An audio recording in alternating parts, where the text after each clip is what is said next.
get away from the notion that we are 54 countries and come to the idea that we one continent and we should have an African agenda. Whoever comes into Africa, whether it's the Chinese or the Indians or the Russians or the Europeans or the United States, they will manipulate that agenda to suit them.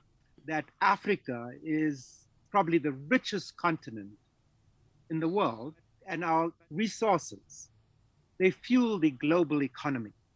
So you look at the wealth of Africa and you ask, have the people benefited? And the question is a decisive no.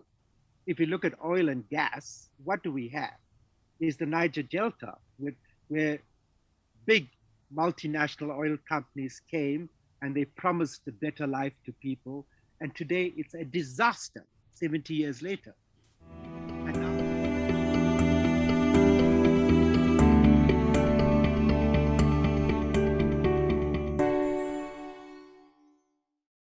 my next guest on Let's Talk About Health in Africa is one of our most prominent elders, the Honorable Jay Naidu, who is a former minister in the cabinet of President Nelson Mandela.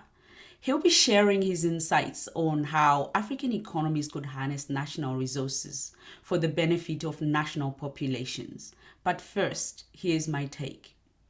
Healthy populations are the foundation on which nations build sustainable economies. And without a strong public health foundation, African economic gains will always be fragile and unsustainable. And therefore, if African governments want to protect their economies, they need to start with protecting health.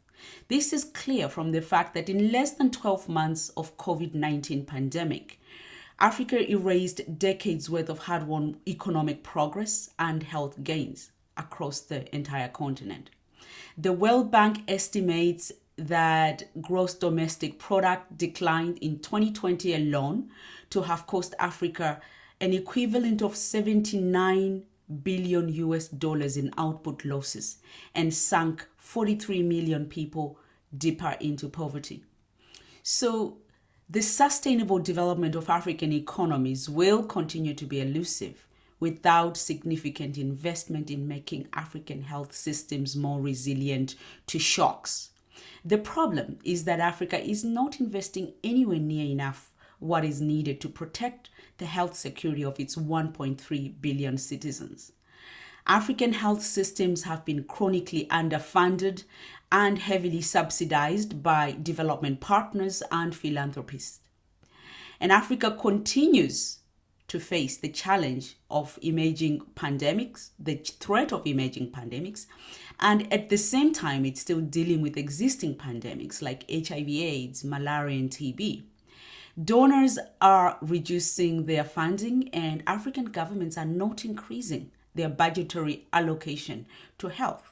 So if health is fundamental to the survival of African economies, and philanthropists and development partners are no longer willing to cover Africa's health bill, African economies will need to identify new sources of domestic financing to plug the financing gap. Africa is famous for its poverty, but the flip side of that poverty is that Africa is also rich in natural resources like gold and oil, diamonds, and all manner of other wealth. Could these natural resources be used for the benefit of African citizens? And why hasn't this happened so far in post-independent Africa? Could it be that African economies need to start a deliberate effort of harnessing national resources for the benefit of its people going forward?